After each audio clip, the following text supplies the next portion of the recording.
Moi, j'ai vécu le militantisme quand j'allais à Château-Rouge et que je commençais à me violenter avec les agents de sécurité pour me sortir du magasin parce que je disais à une dame « Repose ton pack de défrisage, c'est pas bon, ma sœur ».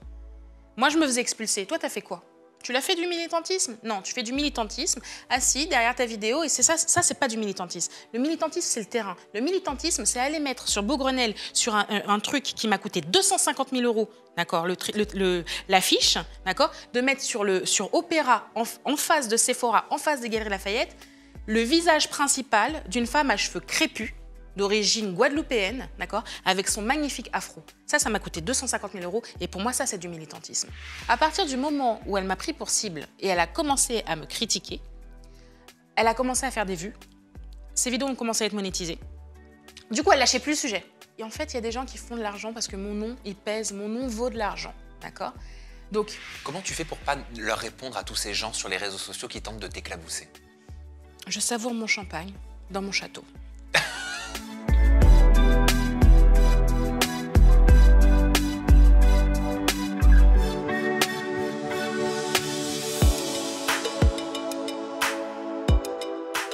De la marque Les Secrets de Loli à Qui veut être mon associé sur M6, d'un appart minuscule avec les toilettes sur le palier à la vie de château, aujourd'hui, des formulations dans ta cuisine, Kelly, des shampoings Les Secrets de Loli à un chiffre d'affaires aujourd'hui qui dépasse les 25 millions d'euros, je vous propose, en interview en toute intimité, de découvrir l'histoire et le parcours hors norme d'une femme inspirée et inspirante. Je suis ravi de faire cette interview à tes côtés, Kelly Massol. Comment tu vas? Ça va, merci de l'invitation. Je suis ravie d'être là. Avec plaisir. J'ai vu que tu étais surnommée, je crois, par tes employés, ou en tout cas pas mal de personnes qui font partie de tes proches, The Queen of Everything, la reine du tout est possible en fait. C'est vrai, sur mon bureau, ils ont fait imprimer une petite plaque et ils l'ont posée lorsqu'on a inauguré les bureaux. Ouais. Qu'est-ce que ça veut dire, The Queen of Everything?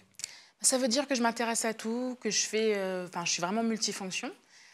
Et puis, j'essaie toujours de faire les choses bien. Donc, je pense que c'est pour ça que mes équipes aiment bien ce petit surnom. Tu es auteur du livre Boss Énergie. Pourquoi tu as choisi ce titre, ces deux mots, Boss associé à énergie? Parce qu'en fait, je pense que l'énergie en fait, d'un entrepreneur, mais aussi d'une femme et d'une mère, c'est quelque chose de hyper puissant. Et puis le mot boss, on accuse trop les femmes, tu sais, d'être bossy. Et je pense qu'il y a une différence et qu'il faut que ce mot en fait n'est pas une insulte, d'avoir un comportement parfois directif et de savoir où est-ce qu'on veut aller, Il faut assumer d'être un leader. Voilà. Et je trouve que ce mot il englobait bien. Que ce soit pour des femmes comme pour des hommes, en fait.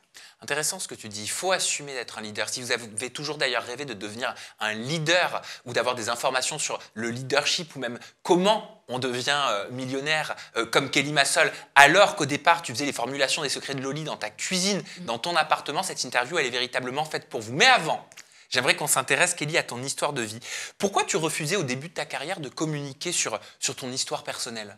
Parce qu'en fait, on a trop tendance en France à vouloir mettre les gens dans des cases. Et le peu de fois où j'ai évoqué ou touché du doigt en fait, mon histoire personnelle, il y a mes chiffres d'un côté, mes performances, ma marque. Et non, c'est la fille qui est passée par la DAS ou l'ASE, alors que j'y ai passé un temps infime dans ma vie.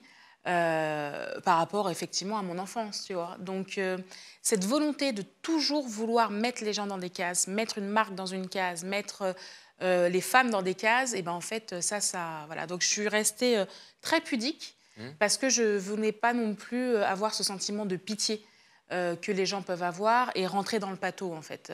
C'est pas du tout mon type de chose. Je comprends. Après, le passé permet d'expliquer aussi le présent. Et pourquoi pas l'avenir? Je te propose de creuser un petit peu dans ton histoire de vie aujourd'hui. Comment on découvre qu'on a été une enfant non désirée? À quel moment on en prend conscience, Kelly? On en prend conscience dès le début, quand sa mère te le dit dès l'âge de 5 ans. Ça a été tout de suite très clair. J'ai une mère qui m'a eu très jeune, donc ça, c'est la seule excuse que je lui trouve. L'instinct maternel, je pense qu'elle ne l'a pas et qu'elle ne l'a jamais eu et qu'elle ne l'aura jamais. Aujourd'hui, je crois que ça fait 5 ans que j'ai eu aucun contact avec elle. Elle n'a vu mes enfants qu'une seule fois, donc que ce soit en tant que grand-mère ou mère, elle n'a pas cette fibre-là. Dès toute petite, j'ai grandi avec ma mère qui me disait je ne t'ai jamais voulu, j'ai voulu t'avorter, j'ai voulu ton frère mais pas toi. Donc très vite, en fait, tu comprends que l'amour maternel, tu ne vas pas l'avoir et que c'est pas tu ne peux pas te construire avec ça et que c'est chez d'autres personnes où tu vas devoir te construire ta propre famille et ton propre cercle. Je fais attention, en fait, les gens qui sont autour de moi, je les considère presque comme des membres de ma famille. Ouais. Mais ça fait grandir comment quand ta propre mère, elle te dit je voulais avorter, je voulais avoir ton frère mais pas toi. Le truc, c'est que dès petite, j'avais un caractère très fort. Et donc moi, en fait, si tu veux pas de moi, mais moi je veux pas de toi non plus, en fait. Et donc on a eu cette relation très frontale où j'ai jamais excusé à ma mère quoi que ce soit et j'ai jamais non plus essayé de mettre ça sous le tapis. C'est-à-dire qu'en fait, moi je suis la personne qui dit ce que les autres n'aiment pas entendre. C'est mon rôle dans ma famille, c'est mon rôle dans ma boîte parfois. On dit que je suis d'une honnêteté abrupte. Et en fait, j'ai grandi comme ça. Et moi, je me rappelle quand ma mère elle me disait ça, je lui répondais du tac au tac. Et ce, dès l'âge de 5 ans, un jour, je lui ai dit, mais de toute façon, c'est pas toi ma mère, c'est mamie. Et c'est là où elle a vrillé ce jour-là. Et c'est là où elle a essayé de m'étrangler. C'est là où je me suis vue partir. Et je me suis dit, non, mais ça, c'est pas possible, en fait. C'est pas une mère et c'est pas ma mère. Enfin, cette femme-là ne peut pas être ma mère, c'est pas possible. On parle beaucoup de féminicide. Tu penses que toi, tu as failli vivre un enfanticide? Je sais pas. Je pourrais pas le dire. Et j'ai eu de la chance, j'avais mon oncle et ma grand-mère. Ma grand-mère disait lâche-la, lâche-la. Et mon oncle a dû l'assommer pour qu'elle lâche. Je pense que c'était plus une crise psychotique qu'une volonté vraiment d'eux. Ouais, je pense que c'était plus une crise psychotique sur le moment, une crise de nerfs. Ouais. Et donc, tu as gardé quand même le contact, même s'il était très faible, jusqu'à il y a encore 5 ans avec ta mère? Alors non, tu sais, il y a des on-off. J'ai voulu faire preuve de maturité quand je suis tombée enceinte. Et donc j'ai essayé de renouer quand même un lien parce que je me dis que c'est important de connaître d'où on vient, que je vais avoir des enfants et qu'il faut peut-être que je mette un mouchoir dessus et que j'essaie de construire quelque chose de différent avec elle. Mais ça n'a pas fonctionné. Je me rappellerai toujours. Je connais même pas le père de ton enfant et tu me dis que tu es enceinte. Excuse-moi. Excuse-moi de ne pas t'avoir envoyé un faire-part. Et de l'autre côté, quand mon premier est né, en fait, elle n'est pas venue. Et quand le deuxième est né, je me rappellerai toujours, il a fallu, entre guillemets, elle a toujours trouvé des « oui, je ne peux pas venir, je suis loin » ou autre. Et ce jour-là, je lui ai dit « tu ne bouges pas, je viens te chercher ». Donc j'ai pris ma voiture, j'ai fait 2 heures de route, je lui ai dit « tu montes ». Et je suis revenue chez moi, elle a passé 24 heures chez moi et c'est la seule et unique fois où elle a été en contact avec mes enfants. Depuis, elle demande des nouvelles ou autres, mais à chaque fois, on rentre dans un conflit pour X ou Y raison. Le dernier conflit où je me suis dit, bon, c'était à l'annonce en fait, du décès de mon grand-père. J'ai cherché à la joindre pendant plusieurs jours, elle ne répondait pas. Je lui ai dit, il faut absolument que je te parle, etc. etc. Et puis, quand finalement je finis par lui annoncer, elle me dit, mais t'es vraiment un oiseau de mauvais augure. Vraiment, tu n'apportes que de la noirceur. Et je me suis dit, moi, je m'inquiétais de cette patate chaude pour lui annoncer que son beau-père était mort. Et en fait, c'est le messager qui est accusé, tu vois. Et je me rappelle que mon demi-frère m'avait dit, mais pourquoi Kelly, tu réponds? Tu as cette capacité. Il me dit, en fait, tu te fais du mal à lui répondre. Je lui dis, mais je ne peux pas lui laisser passer les choses. Pour moi, en fait, elle doit entendre les choses, que ça plaise ou pas. En fait, ça doit sortir de mon corps. Sinon, c'est moi que ça ronge. Et il m'a dit, mais moi, ça fait bien longtemps en fait que non, j'ai coupé. Et en fait, moi, j'ai admiré mon petit frère qui dit, mais en fait, la décision, elle t'incombe à toi et uniquement à toi, lâche prise. Et depuis ce jour-là qu'il m'a dit ça, j'ai lâché prise en fait. Je ne réponds plus. C'est ta grand-mère d'ailleurs qui s'est occupée de toi, qui t'a naturellement pris à l'âge de 6 mois, c'est ça? Oui, alors naturellement, oui et non. Ma mère est passée la voir. Elle lui a dit, je vais chercher du lait, je reviens. Et elle n'est pas revenue. Elle n'est pas revenue, elle est allée vadrouiller. Et en fait, ma grand-mère m'a regardée. OK, bon, ben voilà, elle s'est éduquée, elle a éduqué 5 enfants, donc voilà. Et donc, elle attendait. Et quand elle est revenue, ma mère, elle est revenue avec un autre bébé dans les bras. C'était qui? C'était mon demi-frère. Donc, à ce moment-là, elle lui a refait le coup. Elle lui a dit, oui, je vais faire une course. Et elle n'est pas revenue immédiatement. Et donc, au bout de 2 jours, ma grand-mère, elle nous a regardés. Déjà, elle s'était déjà prise d'affection pour moi, donc voilà. Et surtout, elle s'est dit, attends, j'ai plus de 50 ans, je ne peux pas élever 2 enfants en bas âge. Et comme elle avait eu 3 garçons, elle savait que c'était compliqué. Donc, elle a privilégié la fille et elle est allée déposer mon frère à la DAS. Ah oui, donc tu as été séparée de ton frère très jeune. Toute notre vie, on a été séparés. Toute votre vie, vous avez été séparés. Ouais. Et quand ta grand-mère, quand cette mamie, je ne sais pas comment tu l'appelais, mamie ou mémé, Mamie, ouais. décède alors que tu n'as que 13 ans, tu fais la demande d'aller en famille d'accueil. Alors, il y a eu un petit gap entre les deux. C'est-à-dire qu'elle est tombée malade. Et donc, du coup, elle ne pouvait plus trop s'occuper de moi. Et donc, à ce moment-là, j'étais en 6e et ma mère m'a récupérée. Mais elle m'a mis en pension. Donc, elle me gardait que les week-ends. Donc, les week-ends, j'alternais entre mon oncle et ma grand-mère, enfin, mon oncle et ma mère. On habitait à Paris, dans le 18e, je me rappelle, rue André-Antoine. Et pendant 2 ans, en fait, j'ai fait des allers-retours. Et à l'issue de ces 2 ans-là, ma grand-mère est décédée. Et on a emménagé à Saint-Denis dans le 93. Et ma mère, c'était compliqué, en fait, avec elle. On se disputait tout le temps. Et un jour, il y a eu une bagarre, vraiment. En fait, on est éduqué dans le respect des adultes, surtout dans une famille antillaise. Tu lèves pas la voix, tu baisses les yeux, tu respectes les règles et tu portes un profond respect aux adultes. N'importe qui, hein, que ce soit ton oncle, ta tante ou un étranger, tu réponds pas aux adultes. Et un jour, en fait, ça a pété. Elle m'a dit quelque chose. Enfin, moi, je me rappellerai toujours. Elle m'a dit... Qu'est-ce qu'elle m'a dit? Elle m'a dit, t'es une pute ou quelque chose comme ça. Et moi, je lui ai dit, les chiens ne font pas des chats. Et c'est là où ça a explosé. Ce jour-là, ça a explosé en bagarre. Mon oncle est arrivé trop tard parce qu'elle avait appelé en lui disant, oui, viens tout de suite, etc. Et il m'a vue dans un état physique qui était terrible. Et donc, j'ai attendu, en fait, que les bleus passent. Et je suis allée à l'hôpital de La Fontaine, dans le 93, au service social, et j'ai demandé à être placée. Mais t'as été heureuse quand t'étais gamine? Dans l'insouciance de l'enfance, avec mon oncle et ma grand-mère, et ces moments de respiration avec mon oncle où il m'amenait à la fête foraine, où on allait jouer à la PlayStation chez lui le week-end ou autre. J'avais ces moments-là, mais c'est surtout que pour moi, c'était la normalité. Pour moi, c'était la normalité. Donc, je me rappellerai toujours à Noël. On ne savait même pas si elle allait passer. Des fois, elle venait, des fois, elle ne venait pas. Et puis, elle vient avec un cadeau comme si ça allait suffire qu'elle n'ait pas passé depuis 6 mois, tu vois. Donc, non, c'était... j'ai eu une enfance insouciance parce que mon oncle m'a mis dans une bulle. Il m'a mis dans une bulle en me disant qu'est-ce que tu veux faire plus tard, ou en me donnant des moments d'émerveillement qui font que... Voilà, je n'ai pas compris que j'étais pauvre, je n'ai pas compris que les gens ne vivaient pas comme ça, je n'ai pas compris que toutes les familles n'avaient pas ce genre de relations. Est-ce que tu as eu un effet boomerang à un moment donné de ta vie, quand tu as réalisé, quand tu as compris tout ce que tu avais vécu? Non. Ou tu l'as jamais eu cet effet? J'ai jamais eu cet effet parce qu'en fait, j'ai décidé de me construire moi-même. Donc en fait, j'ai décidé d'aller chercher ce que je voulais. Mais très tôt, j'ai compris que l'argent te permet très tôt de voyager, d'avoir une belle maison, de manger ce que tu voulais quand tu voulais. Enfin, vraiment. Et donc, du coup, je disais, je vais travailler très fort à l'école pour avoir tout ce que je veux. En fait, moi, mon truc, c'était je veux avoir tout ce que je veux. Et tu pensais que c'était peut-être en devenant avocate ou en devenant juge? Exactement. Tu aimais bien le juridique? En fait, le fait peut-être de défendre la veuve et l'orphelin. Ouais.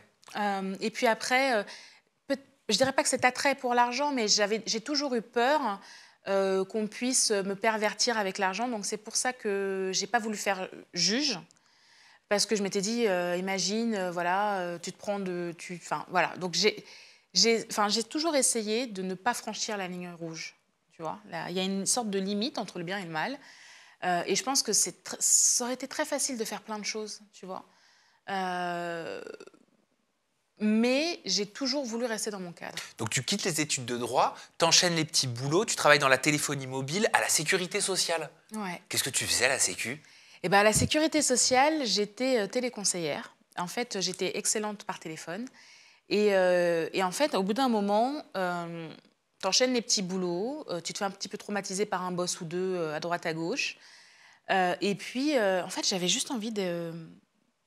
Enfin, comment t'expliquer ça? Tu sais, un placard, tu vois ce que je veux dire? Tu te poses là et tu te dis, OK, j'ai un CDI, Je peux partir en vacances avec le CE, j'ai un appartement avec le CE. Tu sais, tu veux une vie Stable. lisse, stable, tu vois. Toi, tu considères ça comme stable, moi, je trouve ça lisse, tu vois. Ok. Ça manque de goût pour Parce moi. que stable, c'est le mot que mettent beaucoup de gens sur cette Ouais, situation. ouais. Et en fait, je pense que j'ai eu une vie tellement instable qu'en fait, chez moi, je me sens confortable. En fait, c'est dans l'adversité que je me sens confortable. D'accord. Je n'aime pas quand c'est plat. Ok. Même mon mec, des fois, il me dit tu cherches. Ouais, quand tout se passe bien, c'est pas normal. C'est pas normal. En fait, tu attends le moment où il y a un truc qui va te tomber dessus, tu vois. Mais mon excellence, c'est dans les périodes difficiles. C'est là où j'excelle. C'est là où je suis meilleure. Comment tu passes de la sécurité sociale à ton blog capillaire? Parce que tu te fais chier. Justement. En fait, ce qui se passe, c'est que tu te poses, donc ça y est, tu as le petit copain. La première personne avec qui j'étais, j'ai fait 7 ans de vie commune quand même, hein, mon premier amour, donc voilà. T'es posé, t'as ton appartement, t'as ton boulot, t'as tes 35 heures, t'as ta prime, etc., etc. Et puis tu te cherches aussi physiquement. À l'époque, je faisais 133 kilos parce que je mangeais énormément. J'avais trop de temps, en fait. Et puis, tu te cherches capillairement parlant. Donc, tu passes des nuits en fait sur Internet, tu discutes avec des filles, tu crées un forum. Pourquoi tu te cherchais capillairement parlant?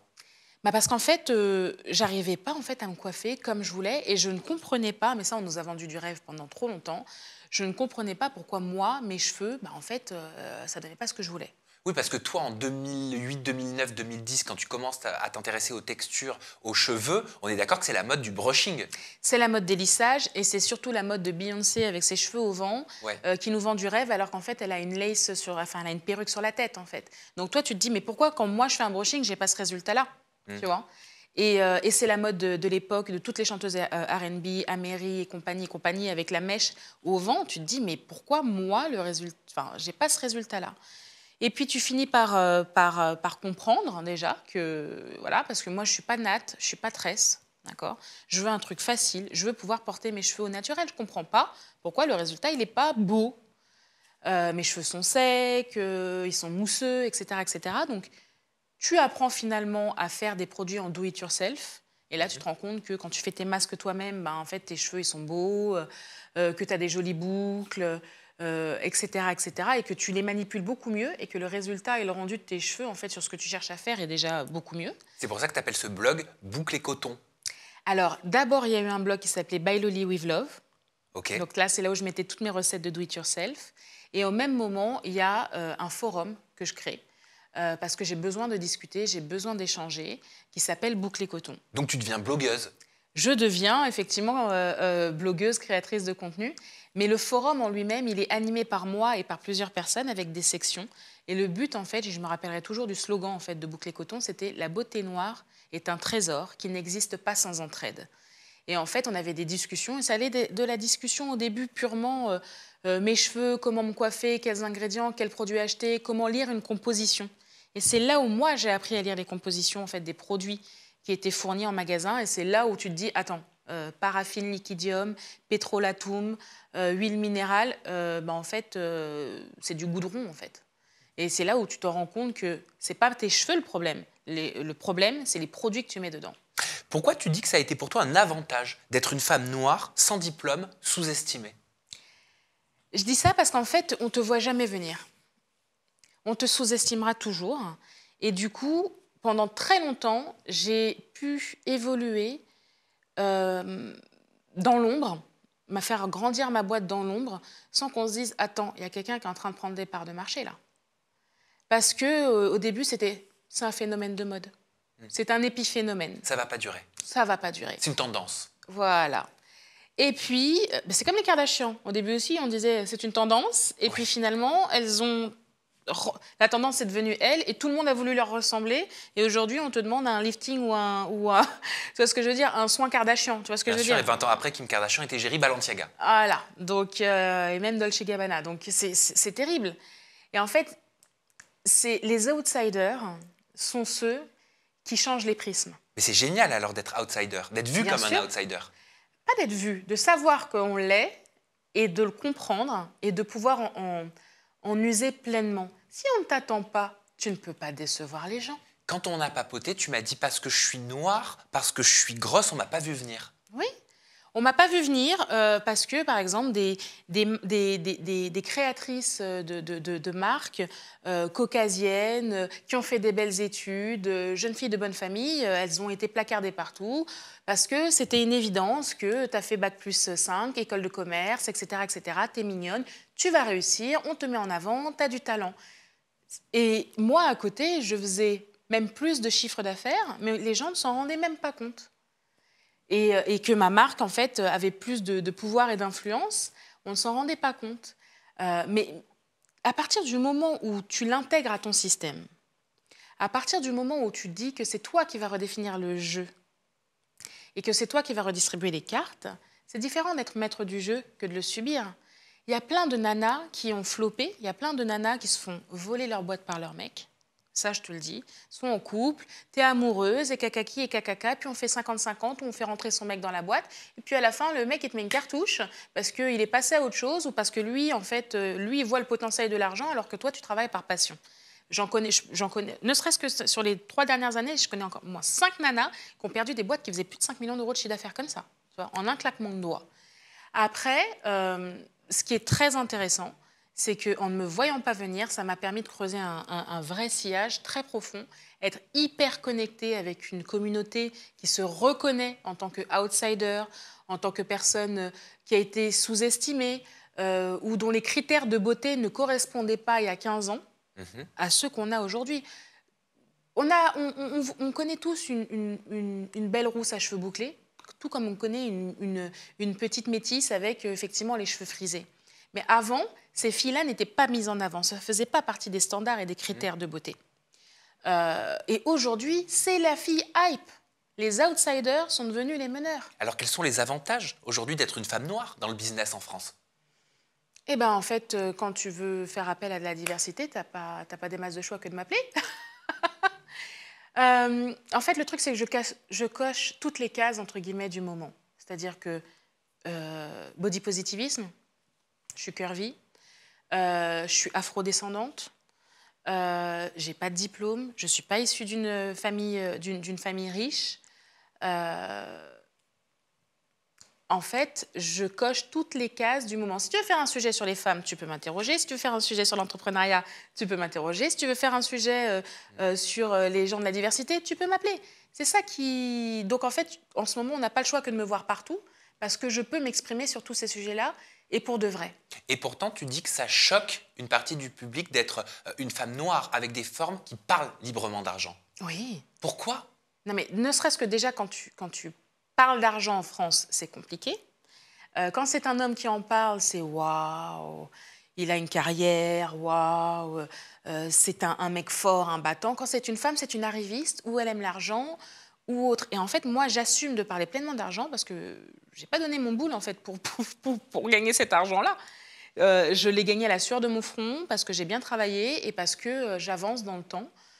J'ai pas de casserole, j'ai pas de dossier, tu vois. Donc en fait, je me sens légitime aujourd'hui de pouvoir m'exprimer sur la création de valeur que j'ai fait. Au-delà de mon personal branding, en fait, pendant très longtemps, je ne voulais pas me mettre en avant. Parce que aussi, il faut assumer aussi. Une fois que tu rentres dans l'œil du cyclone, il faut assumer. Ça va avec les critiques, ça va avec les gens qui se permettent de juger ta tenue, de juger comment tu es coiffée, etc., etc.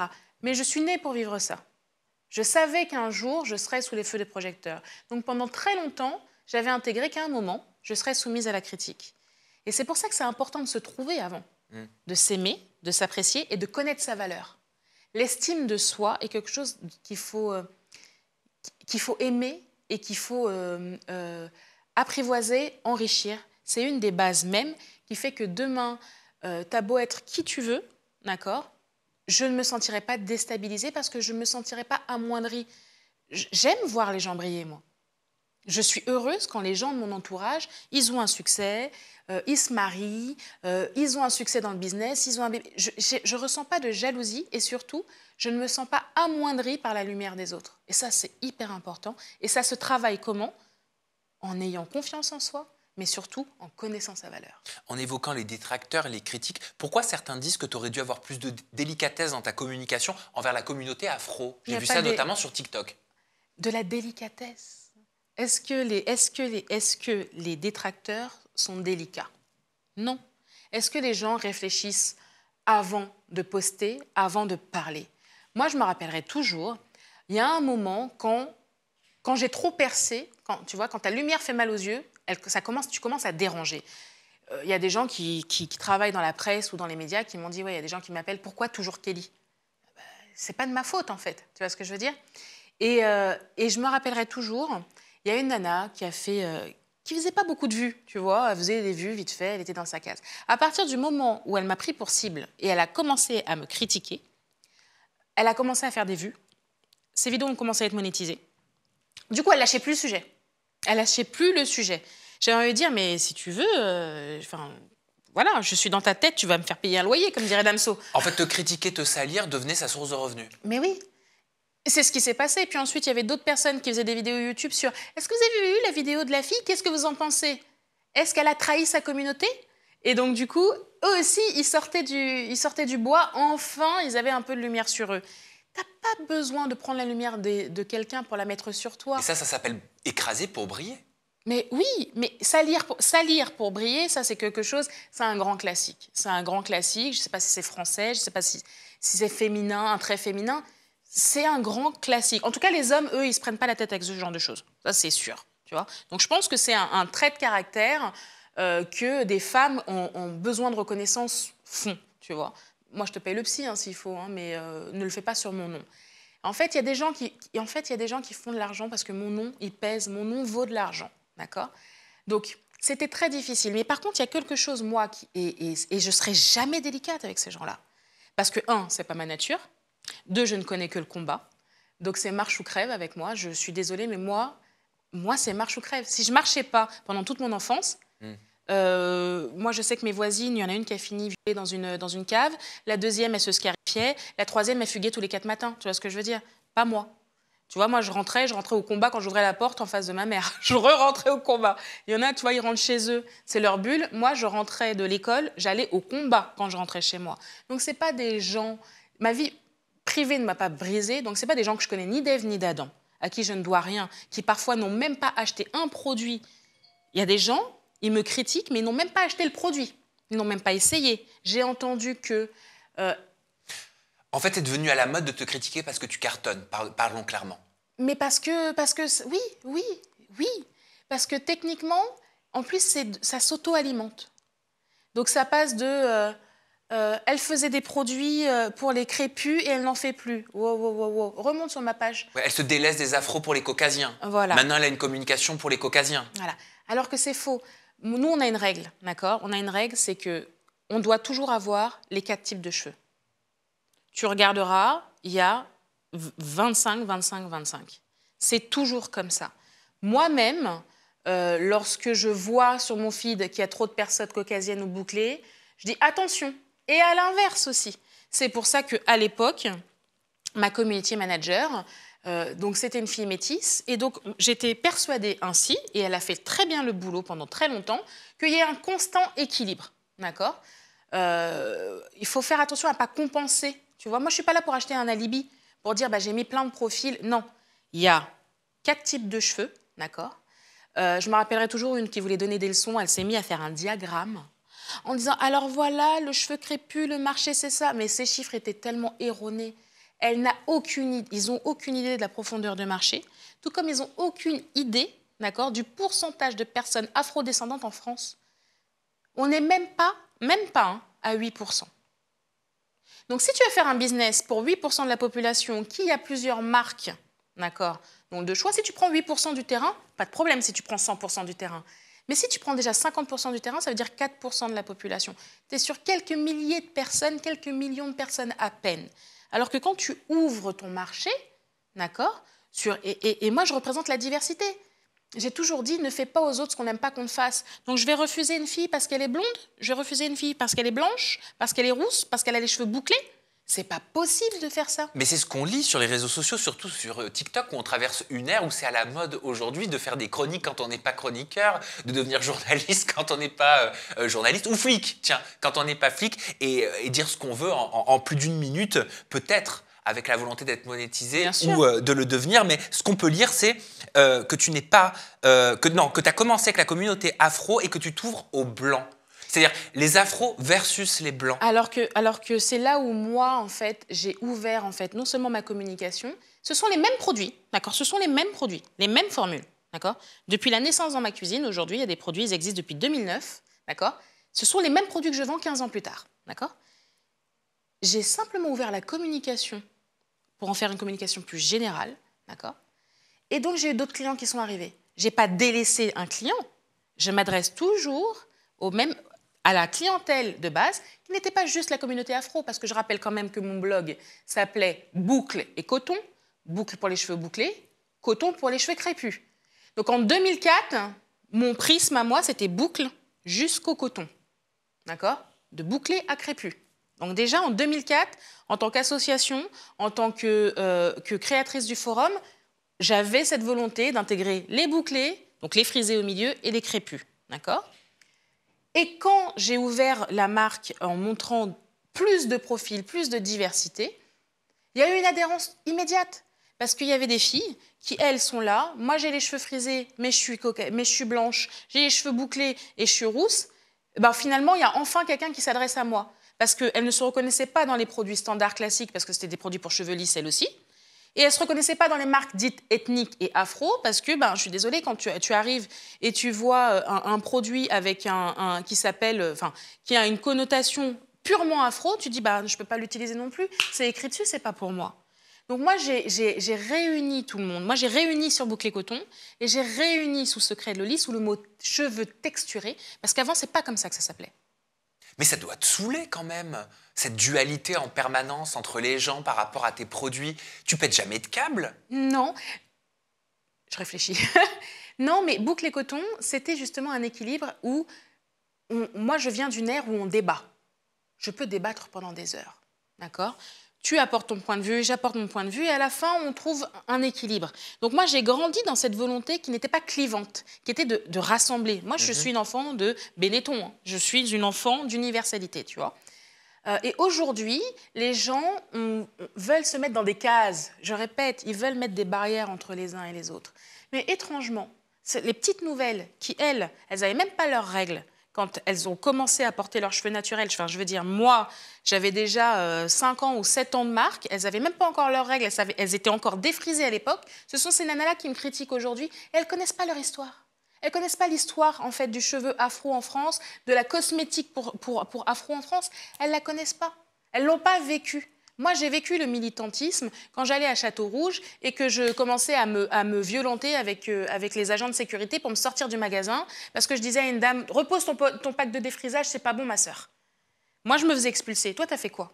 Tu l'as fait du militantisme? Non, tu fais du militantisme assis derrière ta vidéo et c'est ça, c'est pas du militantisme. Le militantisme, c'est le terrain. Le militantisme, c'est aller mettre sur Beaugrenelle, sur un truc qui m'a coûté 250 000 €, d'accord, l'affiche, d'accord, de mettre sur Opéra, en face de Sephora, en face des Galeries Lafayette, le visage principal d'une femme à cheveux crépus, d'origine guadeloupéenne, d'accord, avec son magnifique afro. Ça m'a coûté 250 000 € et pour moi, ça, c'est du militantisme.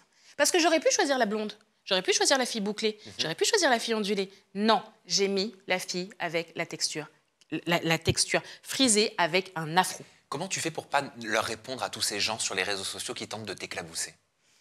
Je savoure mon champagne dans mon château. C'est vrai que tu habites dans un château et tu dois vraisemblablement aimer le champagne. Exactement. Non, en fait, si tu veux, pendant qu'ils ont ces débats stériles-là, moi, j'avance et surtout, moi, j'ai l'ombre de plus grosses boîtes derrière moi. Donc, si tu ne comprends pas que si moi, je ne réussis pas, si tu ne m'aides pas à réussir, toutes celles qui voudront créer derrière moi, elles vont stagner. Les portes vont se fermer. Moi, c'est ce qui s'est passé quand j'ai démarré. Quand j'ai démarré, on m'a dit non, on veut pas de cette... c'est une marque pour noirs. Nous, on a une clientèle plutôt de caucasienne. On est dans le 15e, donc non, c'est pas trop la clientèle. Tu vois? C'est moi qui les ai mangées, ces portes-là. Quand on m'a dit, un grand magasin m'a dit, mais non, mais on avait pris il y a quelques années la marque de X, ça n'a jamais marché, donc non, on ne va pas vous intégrer. Non, mais X et moi, ce n'est pas la même chose. Moi, j'ai essuyé les plâtres de certaines qui se sont viandées avant moi. J'ai dû nous racheter, entre guillemets, une conduite, prouver que j'aurais livré en temps et en heure, prouver que les produits étaient de bonne qualité, etc., etc. J'ai fait tout ce travail-là. Donc, en fait, si tu veux, le travail que j'ai fait, il est tel que ce n'est pas quelques personnes qui passent à autre chose dans ta vie, soient plus heureuses. Moi, en tout cas, je suis heureuse de faire ce que je fais. Et vu les milliers de messages et la communauté qu'on a créée, quand tu fais l'équilibre dans la balance, tu ne peux pas t'attarder sur ce genre de discours. Tu ne peux pas t'attarder. Mais sur Facebook, si tu regardes bien et que tu remontes sur mes posts de 2009 à 2012, j'avais déjà des métisses, j'avais déjà des filles à cheveux bouclés sur mes campagnes. Tu vois, parce que... Donc, à quel moment j'ai dit que j'étais 100% afro, sachant que je suis d'origine antillaise, d'accord, que ma petite cousine, elle a les cheveux bouclés, que l'autre, elle a les cheveux crépus. Ne serait-ce que ça, dans ma famille, c'est impossible que les gens puissent dire « elle n'était que sur le cheveu crépus ». C'est faux, sinon moi-même, je n'aurais pas pu utiliser mes produits. Donc il y a un moment, si tu veux, il y a un fantasme qui se crée, et il y a une légende urbaine. Les gens, en fait, se sont persuadés de quelque chose. Moi, ce que je dis, c'est que si j'arrive pas à faire ce que je suis en train de faire, si j'arrive pas à aller au maximum de cette expérience-là, eh ben, on va essuyer des plâtres derrière. On nous dira, c'était une tendance, c'était une exception. Vous voyez, elle est tombée. On vous avait dit que ça ne marcherait pas. On vous avait prévenu. On vous avait prévenu. Donc, je ne peux pas m'attarder sur ça. Au fond, en fait, il y a une ligne et il faut que je la franchisse. Puis il y en a qui veulent te voir tomber aussi, peut-être. Oui. Parce que tu es quand même passé de 150 000 € de chiffre d'affaires la première année, ce qui est extraordinaire quand on lance sa marque. Et ça, tu vas m'expliquer pourquoi. Avec le soutien des filles de Boucle et Coton. Boucle et Coton. Donc, effectivement, énormément de femmes afro. Mais si tu regardes toutes les prêtresses du blogging des années 2009, 2010, 2012, donc je te parle de Fatou Ndiaye, je te parle de nanas qui sont quarantenaires aujourd'hui, qui aujourd'hui travaillent avec L'Oréal, Yves Saint Laurent, etc., qui ont été les premières blogueuses afro. Comment ça se fait qu'elles n'ont jamais fait un post, encore aujourd'hui, sur moi, négatif? Comment ça se fait que c'est même elles, parfois, qui montent au créneau en disant « Arrêtez, laissez Loli tranquille ». Parce qu'elles connaissent la source. Elles étaient là aux soirées. Elles étaient là à me voir cravacher. Elles étaient là sur comment je vais faire pour faire grandir et pour continuer à vendre des produits destinés au 4C et à la fois à grandir. Elles ont vu. Elles ont vu aussi le jour où, ouais, pourquoi on a moins de représentation. Mais moi, je vais te dire pourquoi c'est extrêmement difficile d'avoir des mannequins avec un cheveu afro. Je vais te le dire pourquoi. Moi, quand j'ai lancé ma campagne en 2022, My Hair, My Power, les agences m'envoyaient des filles, d'accord? On leur dit, tu fais ta liste, tu vois ta wishlist, tu dis, je veux une fille à peau foncée, à cheveux crépus, mi-longs, parce que je ne veux pas vendre le fantasme du long, et je ne veux pas qu'on se dise, une fille à cheveux crépus, elle doit forcément avoir les cheveux courts. Pas de problème, on t'envoie des profils, en fait, les filles, l'agence ne sait même pas qu'elles portent une perruque. Je regarde la photo, je dis, vous êtes sûr? Oui, oui, oui. J'ai dit, est-ce que vous pouvez demander à la mannequin si elle porte une perruque? Ils reviennent vers moi, la queue entre les jambes. Ah, oui, c'est une perruque.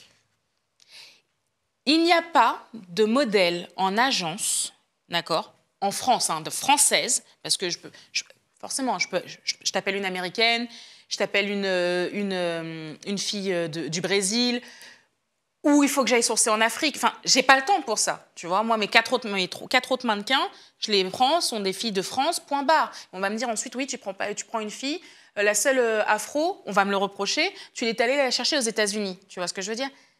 On n'a pas beaucoup de sources de mannequins à cheveux crépus, peau foncée.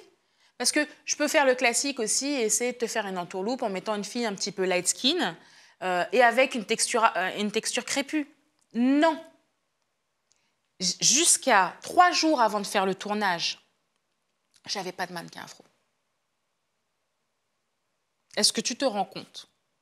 Sur ma dernière campagne de 2024, la même chose. Tu sais ce qu'on a fait? On avait une fille qui avait tourné des vidéos du content pour nous, magnifique, avec un bel afro, mais pas mannequin professionnel. Eh bien, tu sais quoi, on l'a appelée, on l'a dit, est-ce que tu es dispo dans 3 jours, s'il te plaît? Et c'est comme ça qu'elle est devenue tête d'affiche de la campagne. Et c'est comme ça que les 2 dernières afros sont devenues tête d'affiche de la campagne. Est-ce que tu te rends compte? Je n'arrive pas à faire sourcer des chasseurs, déjà. Donc, venez à moi. Enfin, moi, mon message, c'est voilà, si vous avez un profil mannequin, peau foncée et cheveux afro, venez à moi. Hein. Nous, on ne fait que ça. Mais quand je fais une campagne, je ne peux pas, moi, en tant que Kelly ou Secret de Loli, dire, pour une campagne moi, j'ai les gros qui me surveillent. En fait, ce que je comprends, c'est que ta marque, tout ce que tu as créé, c'est fait peut-être malgré toi pour déconstruire toute une façon de porter sa chevelure. Bien sûr. D'arrêter aussi peut-être de porter des perruques et de se dire, je vais être avec mes cheveux, je vais les appréhender, je vais avoir les bons produits aussi pour pouvoir me plaire. Moi, ce que je veux, c'est que les femmes s'aiment au naturel le matin lorsqu'elles se lèvent devant la glace. Mais je comprends qu'on ne leur a pas appris jusqu'à présent à s'aimer. Ça a été très difficile. Maintenant, en fait, la nouvelle génération, elles grandissent dans l'ère du body positivisme. Et j'en suis ravie. Mais pour ça, il y a des gens qui ont dû déconstruire avant et j'en fais partie. Moi, ce que je veux, c'est qu'une femme ne se défrise pas de force. Par pression. Par pression. Mais qu'elle le fasse parce qu'elle en a envie et uniquement envie. Donc par volonté. Par volonté. Parce que j'allais te dire, toi, tu es contrainte à plus faire de brushing, sinon tu te fais critiquer. Oui, c'est vrai. Tu dois plus pouvoir faire de brushing. Mais c'est fini, de toute façon, j'ai jamais vraiment apprécié ça. Mais oui, en fait, il y a des fois où je me dis, oh, je peux pas sortir avec mes cheveux, ils sont en friche aujourd'hui, je peux pas sortir comme ça parce que si on m'attrape comme ça, ils vont m'attraper par le col. Et d'ailleurs, c'est le cas. Je porte des extensions pendant l'émission Kevma. Il y a des gens qui disent, avec toute la thune qu'elle a, elle porte des perruques. Déjà, tu te permets de critiquer le corps d'autrui, le look d'autrui. La façon dont je suis habillée, mon corps. T'es qui? T'es personne. T'es juste un hater sur Internet. Ça, c'est la chose, voilà. Mais ce que je veux, c'est que les femmes s'aiment au naturel, d'accord? Qu'elles ne se disent pas, par pression sociale, qu'elles ne se défrisent pas. Que si elle fait le choix du défrisage, c'est un choix mûrement consenti et réfléchi. Qu'elles ne se disent pas, de toute façon, j'ai pas le choix. Parce que moi, avant, quand je me suis lancée, les nanas, elles disaient, mais j'ai pas le choix pour aller au travail. Mais j'ai pas le choix, tout le monde dit dans ma famille que je suis pas coiffée. Mais j'ai pas le choix, ils disent que les cheveux afro, c'est sale, mais que les cheveux bouclés, ça fait pas professionnel. Aujourd'hui, il n'y a plus cette question-là. Et à l'époque, elle te disait, mais même si j'arrête, qu'est-ce que je vais mettre dans ma tête? Et c'est là où la marque, la gamme et les produits trouvent toute leur essence, en fait. C'est avoir un produit alternatif. Comment tu as fait, Kelly, pour faire, en 2023-2024, plus de 25 millions d'euros avec les secrets de Loli? Je rappelle que c'est une marque qui part d'un blog, Bouclé Coton, ok, et c'est des formulations que tu faisais dans ta cuisine, toute seule. Oui, alors ce qui est important, c'est que je continue à formuler, d'accord. Le dernier produit, en tout cas, qui est sorti, qui s'appelle le Pink Power Mask, c'est un produit que j'ai créé moi-même lors d'un voyage en Belgique un week-end. Il a reçu un prix d'un des meilleurs masques actuellement en France. Ma passion, c'est la formule.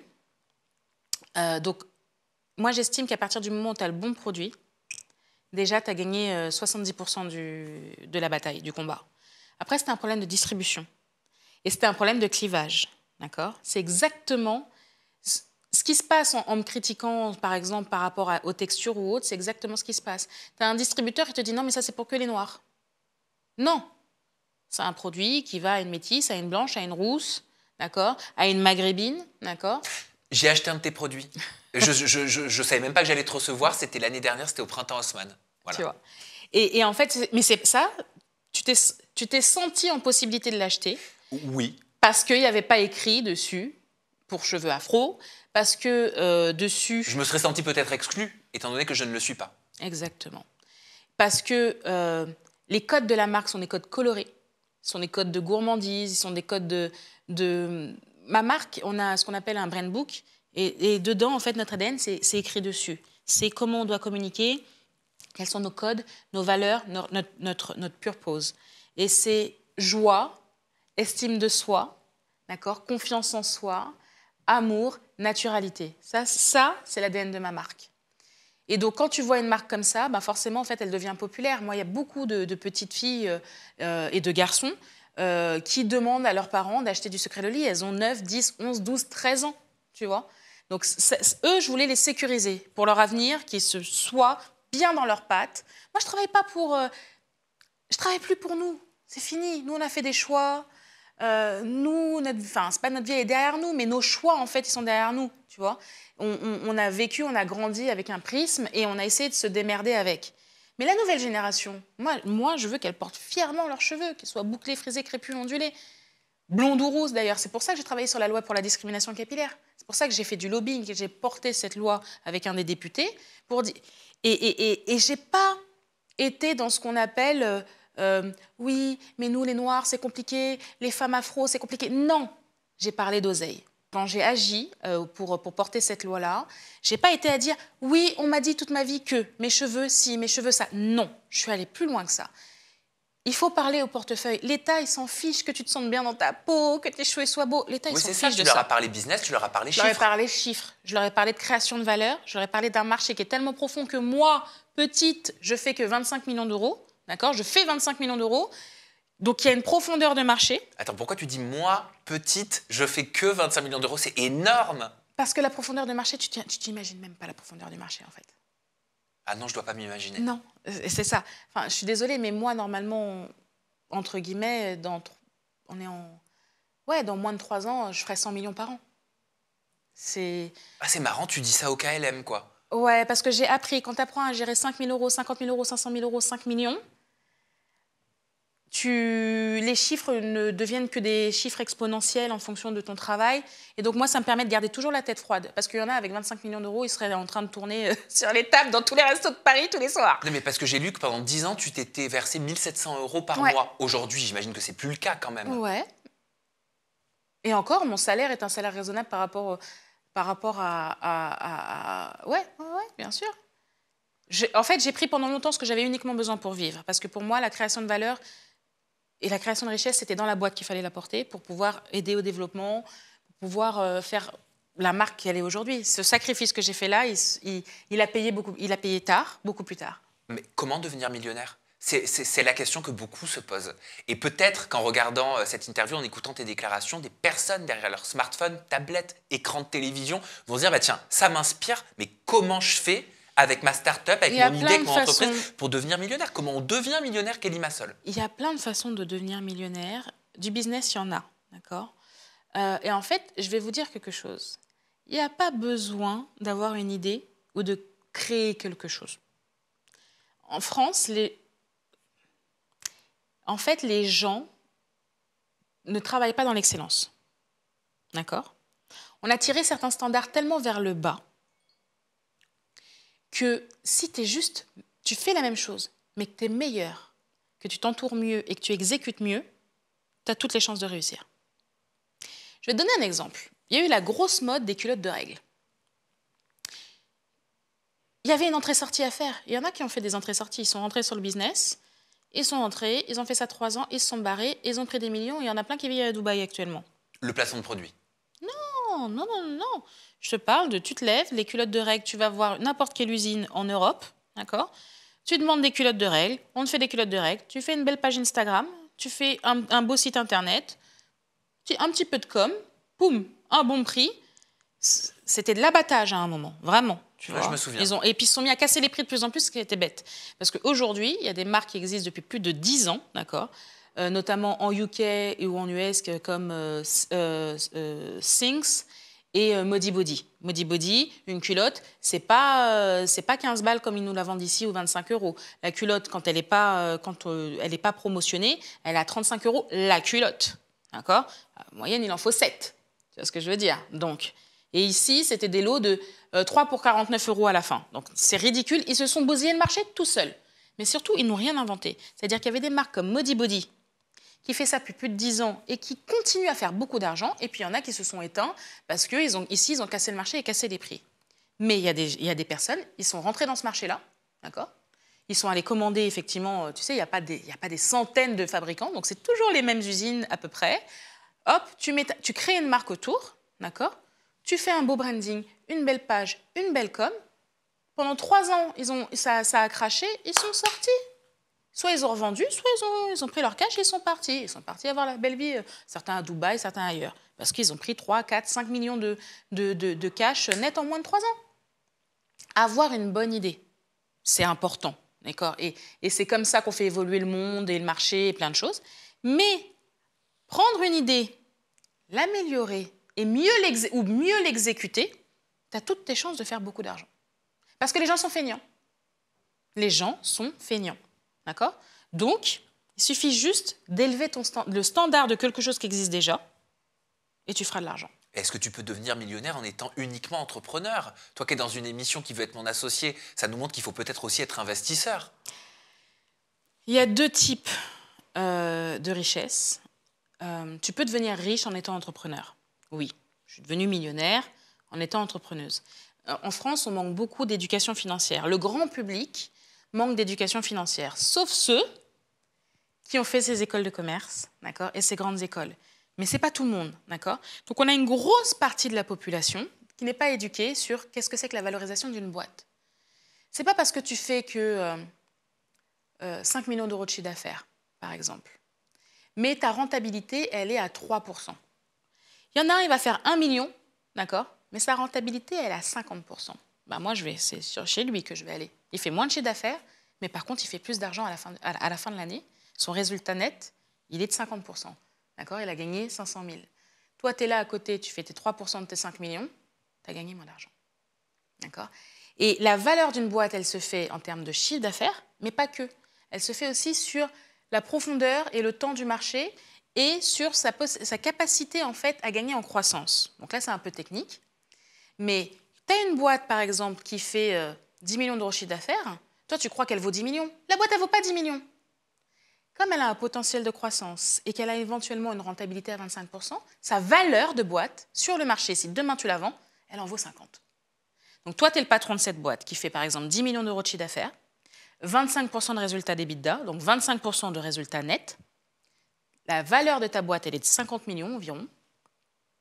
Si demain tu dis à quelqu'un, est-ce que vous voulez racheter ma boîte? Ils ne vont pas la racheter ton chiffre d'affaires, ils vont la racheter 50 millions. C'est comme ça qu'on devient riche. Tu as acheté des boîtes? Je n'ai pas acheté des boîtes. J'ai investi dans des boîtes et je n'ai pas encore acheté de boîte. Mais tu as investi dans quel type de boîte?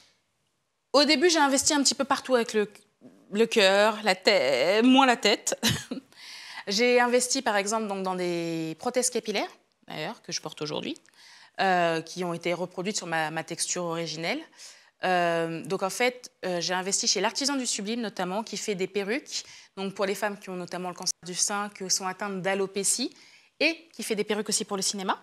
Donc voilà, c'est une boîte menée par une femme qui s'appelle Karine Mas, qui est incroyable. Elle a une équipe de plus de 15 personnes aujourd'hui et elle commence à faire effectivement le million d'euros de chiffre d'affaires. Donc très intéressant, sachant que c'est un travail qui est très artisanal et fait à la main. D'accord.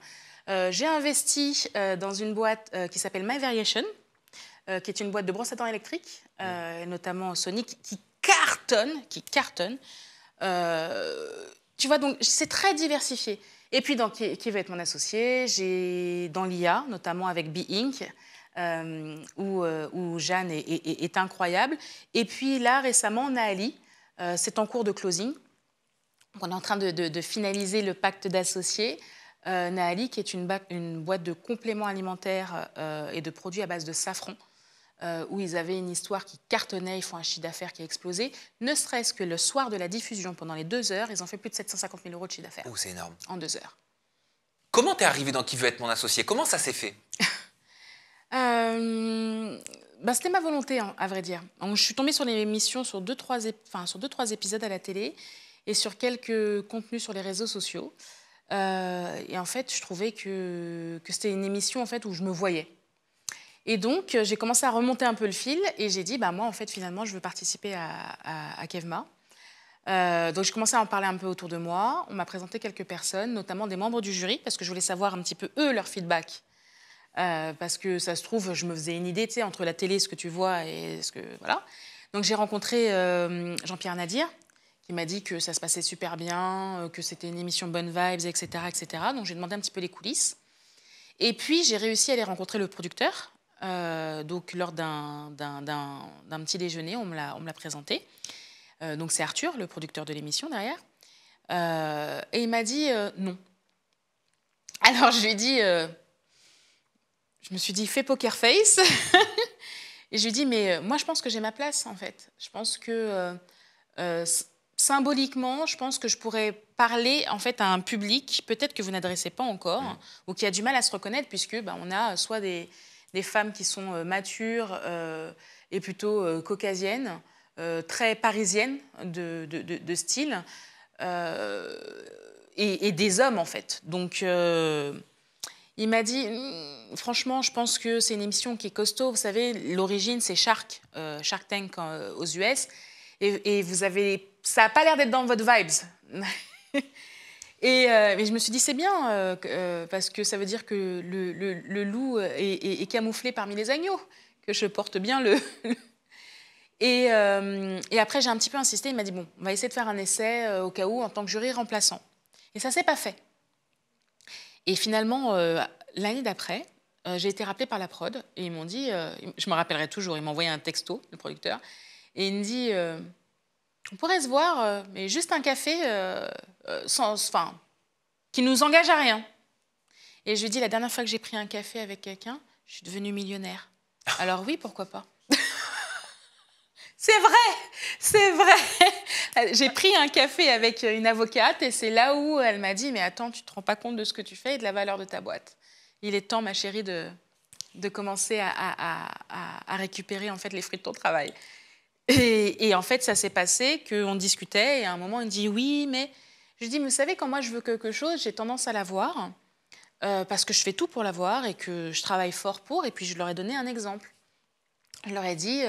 L'année dernière, en fin 2022, j'ai mis une affiche de 500 mètres carrés juste au-dessus de Sephora sur les Champs-Élysées, parce que je sais très bien que le patron de Sephora, alias Bernard Arnault, se rend tous les samedis matins dans ce magasin pour vérifier en fait que tout est carré.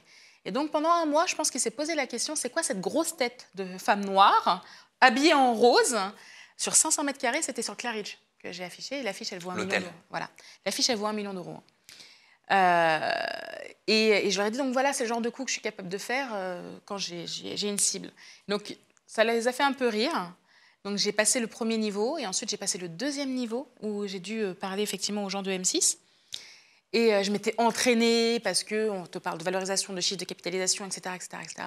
Et donc mon banquier mon banquier d'affaires qui s'appelle Simon, m'avait fait un workshop pour être sûr de tout verrouiller. Et à un moment, je leur dis, mais toute ma vie, j'ai été jugée et scrutée par des hommes un petit peu comme vous savez, calvitie, quarantenaire. Et ils m'ont regardé du genre, mais elle a osé. Et à l'issue de ça, en fait, ils se sont rendus compte que j'étais un peu sans langue de bois, mais je leur ai dit, ce que vous voyez là, c'est ce que vous allez avoir à l'écran. Donc comme quoi, il faut savoir faire preuve d'audace et oser surtout. Mais quelle est la réalité cachée derrière les deals de Qui veut être mon associé?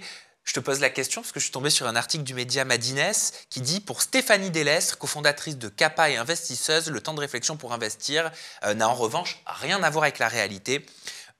Entre guillemets, on doit prendre une décision en 20 à 40 minutes alors qu'il se passe entre 6 mois à 1 an lors d'une levée de fonds classique. Parfois, les startups sont déjà en train de lever des fonds et ne le disent pas. Et l'émission peut avoir donc des effets incroyables sur elles en boostant leur chiffre d'affaires. Et parfois, elles ne sont plus trop d'accord avec les conditions qui ont été annoncées au moment du tournage. Ah là là. Après, on ne leur met pas le couteau sous la gorge et vice-versa. C'est-à-dire que... effectivement, on a 20 à 40 minutes, parfois 1h20 sur certains cas qui sont un peu complexes. Et à l'écran, on voit que 20 minutes. Donc, on doit tout de suite se faire une offre d'intention. C'est une offre d'intention. Ils viennent, ils ont une valorisation, d'accord, et ils ont besoin d'une somme d'argent. Nous, dans les règles donc, de Qui veut être mon associé, on n'a pas le droit de négocier le montant de l'argent. On ne peut négocier que les parts. C'est-à-dire que si tu viens avec 200 000 euros, tu demandes 200 000 euros pour 15%, je ne peux pas te dire non, moi je t'en donne que 100. C'est pour ça que des fois, on est obligé de se mettre à plusieurs pour qu'ils aient la somme. Sur le moment, tu prends une décision et tu dois aussi en plus te positionner par rapport aux autres. C'est-à-dire que tu ne sais pas s'il y en a un qui va aller, il y a une sorte de poker face et tu dois te vendre aussi au candidat. Le candidat vient de se vendre à toi, mais toi, après, il faut qu'il te choisisse si tout le monde est intéressé. C'est pour ça que la première année, j'ai un petit peu giflé, j'ai doublé Moi, je suis venue jouer aussi. Donc, j'ai doublé des valorisations, j'ai proposé plus d'argent que ce qu'ils demandaient pour la même valeur. Donc, en fait, tu fais doubler la valorisation de la boîte, etc., etc. J'ai fait des petits coups de poker comme ça. Par contre, ça, c'est un deal d'intention. Et nous avons signé des contrats pour dire que nous mettons tout en œuvre derrière pour que le deal puisse se faire à l'issue de ce qu'on appelle des due diligence. Les due diligence, ce sont des études juridiques, financières, RH, parfois techniques pour les brevets, où tu scrutes et tu mets les mains dans le cambouis dans la boîte. Sur une levée de fonds classique, d'accord, c'est exactement ce qui se passe avec un fonds d'investissement, d'accord, ou sur un tour de LBO. Quand tu cherches à vendre des parts de ta boîte, tu rencontres des fonds, d'accord, tu te vends, tu fais ton pitch, d'accord, et à l'issue de juste ce simple déjeuner ou ce simple entretien qui dure 1 heure à 2 heures maximum, on leur donne ce qu'on appelle... tu leur donnes une documentation en fait qui est réduite de ta boîte, de tes chiffres, de comment tu es structuré, d'accord. Un mémorandum. Merci, un mémo, exactement. Et donc, ils signent un NDA, d'accord, pour ne pas communiquer ces infos. Donc, un document de confidentialité. Voilà. Et à l'issue donc de cet entretien et de la remise du mémo d'infos, ils décident de faire une lettre d'intention. Et bien, en fait, Kevma, c'est la même chose. Tu pitches pendant 20 à 40 minutes et nous, on te fait une offre d'intention. Et à l'issue de ça, toutes nos équipes juridiques, donc nos avocats, nos personnes spécialisées, nos techniciens, etc., ils commencent à décortiquer la machine et à voir si, ce que tu nous as dit en plateau était vrai, d'accord, et s'il n'y a pas des risques éventuels qui sont cachés. Par exemple, tu ne nous as pas parlé d'un concurrent. Moi, je ne peux pas, en 5 minutes, savoir qu'en fait, tu as 4 concurrents sur le marché ou qu'en fait, c'est juste la copie d'un brevet de quelqu'un d'autre, etc., etc. Si tu ne me donnes pas l'info, je dois la vérifier par moi-même. Mais est-ce qu'il faut le laisser au montage dans ce cas? Je pense par exemple à Tony Parker. On a entendu, au travers d'une enquête menée par Radio France, certains candidats n'auraient pas reçu les investissements promis. Les investissements promis en plateau. Je ne sais pas, entre guillemets, comment se sont passées ces due diligence derrière, d'accord. Tu as des gens qui sont très sympas, et puis finalement, il y a aussi... il y a plusieurs raisons de dropper un deal, d'accord. Moi, il y a des gens qui m'ont droppé. Dropper, ça veut dire quoi? Ça veut dire lâcher Okay. sur la route. Moi, personnellement, il y a des gens aussi qui jouent la diff. C'est-à-dire qu'en fait, Kevma peut changer la vie d'une entreprise. En l'espace d'un soir, souvent, les gens font l'équivalent de 1 mois, 2 mois, 6 mois, 1 an de chiffre d'affaires en l'espace d'une soirée. Donc l'argent, en fait, ils n'en ont plus besoin. Donc soit tu es honnête et tu continues le deal et tu signes le deal, d'accord ? Soit tu dis, et comme j'ai été droppée par une entreprise l'année dernière, les 2 mecs à la fin, après m'avoir fait danser, entre guillemets, sur tous les plateaux pour faire leur promotion, avoir dit maintenant on a Kelly Massol à notre capitale pendant quelques mois, eh bien les gars, en mois d'avril, diffusion depuis 3 mois, après m'avoir dit on a changé d'avocat, ah bah finalement on n'est pas dispo là, on va discuter après, etc., etc. Tu vois, ils répondaient quasiment plus aux avocats. L'émission allait passer. Je les appelle, on leur dit, bon, on fait quoi maintenant? On signe, là, les papiers sont prêts. Ah bah, c'est plus le même prix, maintenant, les banques, elles nous suivent. La Valo, elle a changé de la boîte. On vient de faire 2 millions sur les 2 derniers mois.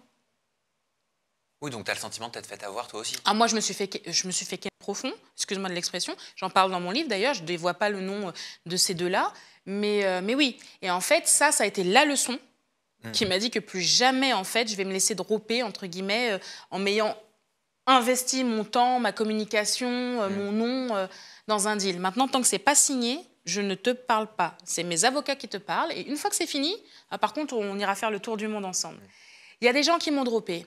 Il y a des gens qui m'ont droppé du jour au lendemain, comme ça, en disant bah, non, en fait, on a changé d'avis, même avant même la diffusion. Il y a des gens, on tourne en octobre, en décembre, ils me disent, on fait 1 ou 2 réunions, en décembre, ils me disent finalement, on a changé d'avis, on ne va pas lever de fonds. C'est très bien aussi. D'accord?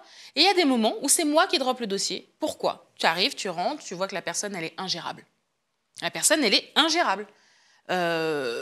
Tu te rends compte que finalement, ils t'ont dit que c'est des actions. Alors, eux, ce n'était pas de leur faute. Tu vois, eux, j'en parle dans le livre aussi. Ils te disent que ce sont des actions. Alors, en fait, ce sont des BSAR. Et moi, mon véhicule d'investissement de ce moment-là n'autorisait pas en fait, les BSAR. Donc, j'ai dû, malgré moi, lâcher un dossier. Donc, en fait, si tu veux, il y a une promesse d'intention. Tu dois faire tout, mais il ne faut pas oublier qu'en face, on a aussi des entrepreneurs qui ne te disent pas tout. Bien sûr. Et est-ce que c'est Qui veut être mon associé qui t'a conduit à la grande semaine? Parce que là, tu découvres le métier de chroniqueuse, d'animatrice quelque part. Je me demande même si c'est ce vers quoi tu ne vas pas aller, en parallèle de ton business principal, bien sûr. Moi, mon modèle, c'est Oprah. Donc, Oprah, elle a des marques. Oprah, elle a des médias. Donc, peut-être que j'irai plutôt vers ça, on ne sait pas, propriétaire de médias. Ou, effectivement, moi, je suis quelqu'un d'autodidacte. J'aime vivre, découvrir et apprendre. Donc, j'ai appris le métier d'investisseuse. J'ai encore des choses à apprendre. et je suis en train d'apprendre, entre guillemets, le boulot ou l'écosystème de la télé qui m'intéresse, parce que c'est une des voies vers lesquelles je tends à évoluer de par ma personnalité et de par mon travail, communiquer avec les autres et transmettre des messages au plus grand nombre. Je peux le faire en tant que marque, mais il y a un moment, il y a un blocage en tant que marque, tu vois ce que je veux dire? Donc c'est pour ça qu'il y a Kelly Massol et Secret de Loli. Secret de Loli, c'est tout ce que j'ai à l'intérieur, l'estime de soi, l'amour, l'empowerment. Mais après, il y a le business et il y a toutes les autres pans de qui je suis, femme, mère, investisseuse, conjointe et autres, en fait. Toutes mes autres passions autour.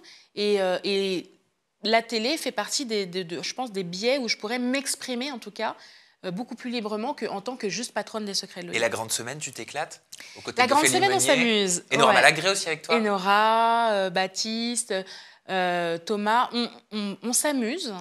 Ce qui est bien, c'est que ça me permet de rebondir sur des sujets, en fait, un petit peu de société, d'actualité, donc de montrer aussi mon avis et que je ne sais pas parler que d'argent ou de cheveux, tu vois. C'est ça qui est intéressant. C'est une expérience aussi de voir, comment elle s'appelle, de voir Ophélie et voir cette expérience, cette expertise, ce professionnalisme. Parce que tu sais, à la télé, ça a l'air vachement simple, etc. La fille, elle bafouille pas. Hein. Elle peut reprendre 5 fois, et c'est rare d'ailleurs, mais elle bafouille pas. C'est vraiment une expertise. Enfin, c'est professionnel. Tu vois, il y a plein de gens sur Internet, ils sont là et c'est easy, ils ont des podcasts, des ci, des ça. C'est à côté d'avoir un public autour de toi, toute une régie qui te regarde. C'est pas la même. C'est pas un prompteur, c'est pas la même. Tu maîtrises ton sujet, tu sais, là, on va remonter 4 lignes plus haut, tu vois. Il y a quelque chose quand même, et pour l'instant, je découvre. Et tu sais, il y a peu de premières fois dans la vie, en fait. Et donc, j'ai la chance de pouvoir encore vivre des premières fois. Et puis avoir une certaine forme de naïveté, encore. J'adore. Dans un autre domaine. Une candeur, tu vois. Tu parlais de la femme, tu parlais de la mère, tu parlais de la conjointe. Moi aussi, j'ai envie d'en parler avec toi, de la femme, de la conjointe, de la mère. Je sais pas, t'as un mec? Oui, alors je me suis séparée du père de mes enfants en 2022. Et donc, oui, maintenant, depuis, je suis en couple avec quelqu'un d'un peu plus jeune que moi. Ok. Ouais. Oh, ouais. De combien plus jeune? 13 ans. Ah, 13 ans, ok. T'as quel âge? J'ai 41 ans. T'as 41 ans. Ah oui, il a 28 ans. Ouais, 27. Ouais. Et ça change quelque chose dans la relation, cette différence d'âge? Par rapport à ce que t'as connu? Oui, dans le sens où c'est sympa d'avoir quelqu'un qui n'est pas blasé par d'autres relations, qui n'a pas été encore vacciné par d'autres relations. Et avec l'expérience que j'ai, ça permet aussi d'avoir des discussions à cœur ouvert sur des sujets, tu vois. Il y a ça aussi. Entrepreneur aussi? Non. Pas du tout? Non, freelance, mais pas entrepreneur. Ouais. Donc des univers complètement différents. Des univers différents, des origines différentes, une religion différente. De quelle religion il est? Il est musulman. Et toi? Moi, officiellement catholique. Officieusement, est-ce que je pratique le culte? Pas trop. T'es croyante? Oui. Tu crois en Dieu, donc? Je crois en Dieu. Enfin, j'essaie d'y croire. Ok. Parce que quand j'étais plus jeune, c'était plus compliqué. Et comment ce mariage de spiritualité différente et d'éducation différente, il se fait? Il se fait dans le respect des coutumes de l'autre. Donc moi, c'est quelqu'un de très pieux en plus. Donc avoir un jeune homme qui prie 5 fois par jour, tu vois, mais c'est son moment à lui. Et surtout, moi, c'est un moment où je me dis, en fait, il se tient dans sa ligne, quoi. Tu vois ce que je veux dire? Ça veut dire que c'est quelqu'un de très droit dans ses baskets, qui connaît ses limites, les limites qu'il n'a pas envie de franchir. Tu vois, il se met pas en avant sur les réseaux sociaux, il n'a pas vraiment de compte. Il pourrait se dire, je vais me mettre voilà, à côté de Kelly sur toutes les photos ou autres. Non, tu vois. Il peut être là, il peut être pas loin, il observe, mais il aime sa discrétion. Ouais, c'est intéressant et puis surtout, il s'entend super bien avec mes enfants. Ah bah c'est la question que j'allais te poser. J'ai un boys club à la maison. Donc ça joue au foot, ça joue ensemble. Il est hyper doux parce qu'il a une famille avec des petits frères et des petites sœurs, donc du coup ça... Et en fait, mes enfants l'adorent et ils le respectent. Donc c'est hyper... Je pense qu'on fait une belle famille recomposée. La vie de maman, comment ça se passe quand on a un rythme de vie professionnel comme le tien? Je sais que c'est quelque chose qui te gonfle quand on entend en tant que femme, businesswoman. Est-ce que c'est pas compliqué de jongler avec sa vie de maman et sa vie d'entrepreneur? Moi, moi, mon message, en fait, c'est qu'on ne trouve jamais l'équilibre. Il y a quelqu'un qui m'a dit, très intelligemment, dans un commentaire sur un post LinkedIn qui a buzzé, c'est-à-dire qu'alors que tout le monde, pour la journée en fait, des droits internationaux de la femme, se mettait en avant, bossy, tu sais, ta plus belle photo de boss, moi, j'ai posté une photo de moi où j'étais à la limite en train de vomir par terre. Et j'ai dit, bah, ça, c'est moi, à la soirée influence de Kevma, qui, sur ce jour-là, j'avais donné le plus beau discours de toute ma vie, qui d'ailleurs a été relevé par Challenge comme l'un des discours qui va marquer l'histoire du capitalisme en France. En fait, mon corps a sombré, mon corps a lâché. Ce jour-là, j'ai eu un problème d'oreille interne, j'arrivais plus à marcher droit. Ça m'est tombé dans le taxi, j'avais fait déjà 4 heures de voiture pour aller d'un point A à un point B. C'est quoi, c'est un surmenage? C'est sûrement un surmenage ce jour-là. En fait, je pense que j'ai mis une telle pression pour mon discours que, en fait, quand c'est redescendu, et j'ai fait beaucoup de voitures, et en fait, je me suis imposée de retourner à la maison embrasser mes enfants, et je suis repartie. Et dans le taxi, je commence à me sentir un petit peu, tu vois, je sens que je tangue, et je reconnais ça, parce que ça m'est déjà arrivé une fois. Et en fait, j'arrivais plus à marcher droit, et je me suis dit, attends, tu y vas, parce que je me suis engagée à y aller. Sauf que j'arrivais plus à tenir droit, et je me suis dit, les gens vont croire que je suis bourrée. Donc, je suis restée assise à essayer de faire passer ça. Et en fait, ce que j'ai envie de dire, c'est que tu peux tout avoir. Tu peux avoir le beau mec avec les tablettes, un peu plus jeune, c'est mon cas. Tu peux avoir 2 magnifiques enfants, vivre dans un château, avoir un boulot épanouissant, faire beaucoup d'argent, d'accord? Tu peux tout avoir. Et ça, c'est important. Tout est possible. Par contre, tu ne peux pas tout avoir en même temps. C'est-à-dire? C'est-à-dire que tu ne peux pas absorber autant en même temps. D'accord? Donc, tu ne peux pas te donner à 100% en fait, à tes enfants.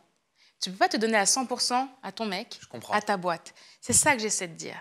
Donc, il faut se déculpabiliser de ne pas être à 100% sur chaque dossier. Ça, c'est hyper important parce que sinon, tu vas exploser en plein vol. Le burn-out, c'est ça. Bien sûr. Et 2, il faut légitimiser le fait qu'il y a des moments où tu vas être à 80% sur un truc, il y a des moments où tu vas être à 20% sur ce même truc. C'est normal. C'est une machine, en fait, et ce sont des réglages constants. Tu peux tout avoir, tous les pans. Hein. Moi, j'ai 45 jours de vacances avec mes enfants. Point barre. L'été, c'est avec mes enfants. Je ne veux pas entendre quoi que ce soit. Ça fait 4 ans que ça dure. Avant même d'avoir gagné mon cash out et beaucoup d'argent, j'avais installé ça. C'était 45 jours. C'est ta règle. C'est tout. Là, je suis à 100% pour mes enfants. Et il y a des moments, je vais être à 100% dans ma boîte. Et effectivement, la nounou va aller chercher les enfants, mon mec va les déposer. Je vais leur faire un petit bisou et je vais filer. Voilà. Mais ton corps ne peut pas absorber autant d'énergie, autant de sujets différents sans t'alerter à un moment. Et moi, il m'a alerté, effectivement, il y a 1 mois. Problème d'oreille interne, les cristaux, médicaments. J'ai dû annuler, en fait, on était sur la promo, 2 rendez-vous. J'étais au bout de ma vie. Au fond du lit pendant 48 heures. Et tu te rends compte que ce qui est le plus important... C'est la santé. Tu fais pas le reste sans la santé. Exactement. Par contre, est-ce que tu peux encore dire merde? Est-ce que tu as le droit encore d'imposer ta personnalité? Parce que tu as créé tout ce que tu as créé grâce à celle que tu es, grâce à ta personnalité.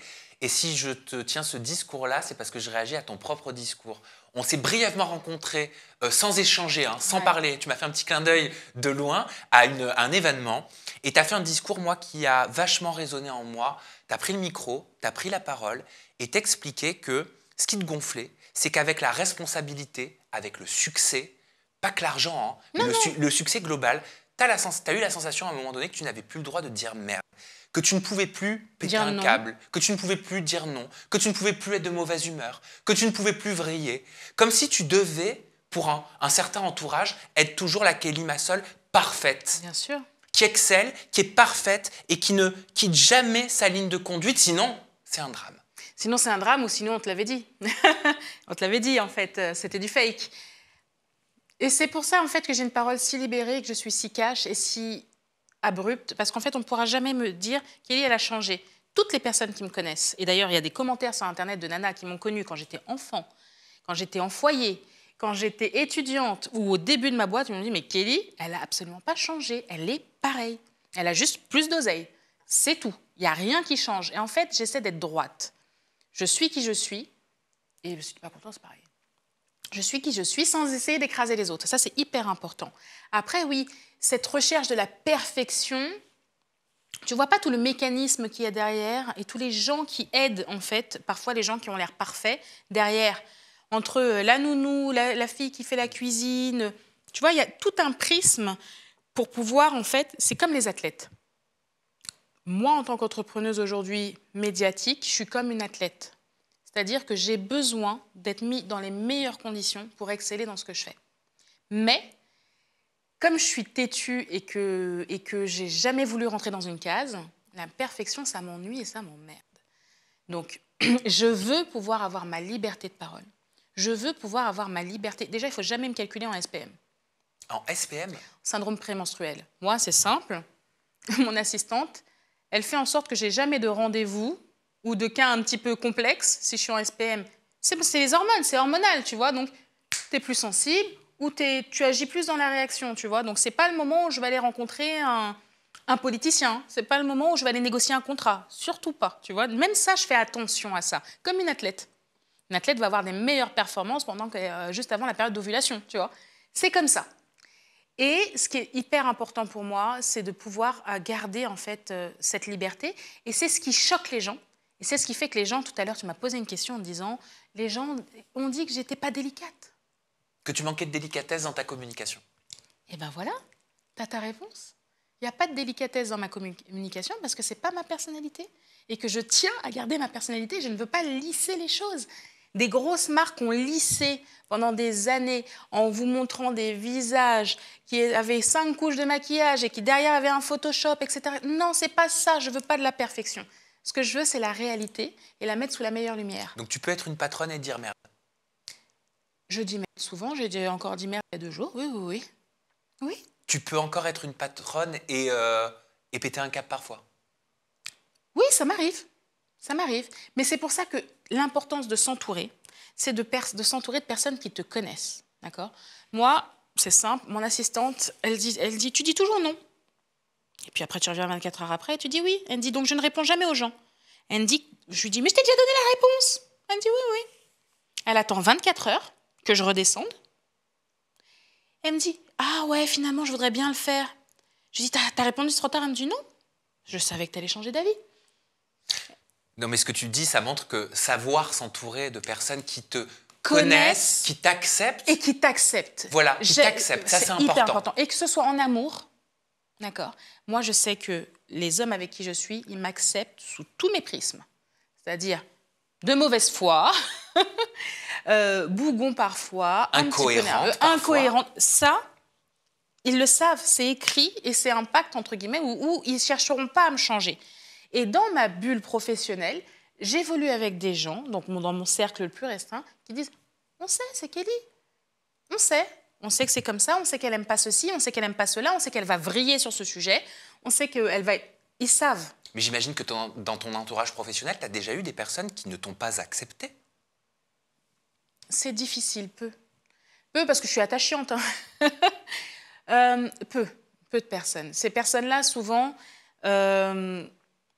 je me rends compte qu'ils ne sont pas forcément très honnêtes ou qu'ils ne m'acceptent pas. Et donc, du coup, nos chemins finissent par se séparer.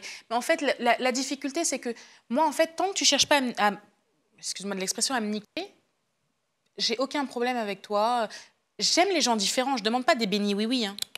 J'aime bien aussi avoir quelqu'un qui me dit moi, je ne suis pas d'accord, je ne suis pas alignée. Parce que sur le moment, je dis ça, puis après, je réfléchis. Mais qui t'explique pourquoi. Mais qui t'argumente pourquoi. Exactement. Ça ne me gêne pas d'avoir des gens qui font justement la balance autour de moi. Tu vois, c'est hyper important de ne pas avoir des gens qui sont là en mode oui, tout ce que tu dis. C'est une secte, hein, sinon. Ça n'a aucun intérêt. Ça n'a aucun intérêt. Mais argumenter et des gens qui veulent justement te pousser dans ça. Moi, on me pousse dans mon excellence en me challengeant, en m'envoyant des choses, en m'alimentant de choses. Tu vois ce que je veux dire? Oui. Et donc, du coup, je suis meilleure avec le temps parce que, justement, j'ai des gens qui m'alimentent. Tu vois? Si c'est pour juste me dire oui à tout, ça ne m'intéresse pas. Merci Kelly Massol. Quel échange. J'ai adoré vraiment papoter avec toi. Je ne sais pas depuis combien de temps on y est, mais j'aurais pu faire le double, le triple, le quadruple du temps. Vraiment, c'était un plaisir. On te retrouve sur tes réseaux sociaux, Kelly. Oui. Ton compte Instagram, c'est Lolispoon. Il y a un TikTok? Non, il n'y a pas de TikTok. Il y a Instagram et LinkedIn. Instagram et LinkedIn. Donc Ouais. Kelly Massol sur LinkedIn Ouais. et Loli Spoon sur Instagram. Kelly, merci infiniment. Merci pour cet échange. Tu as été extrêmement généreuse dans tes déclarations, dans tes propos, dans tes paroles, dans ce que tu nous as offert à ma communauté, à moi-même. Et vraiment, merci pour ça. Merci à vous de nous avoir regardés. J'espère que cette interview, elle vous a fait un déclic, quelque chose. C'est ce que j'appelle les interviews qui font du bien, moi. Merci beaucoup, on se retrouve très bientôt avec une nouvelle personnalité et toujours des confidences en toute intimité. Prenez bien soin de vous et de vos proches. Bye bye.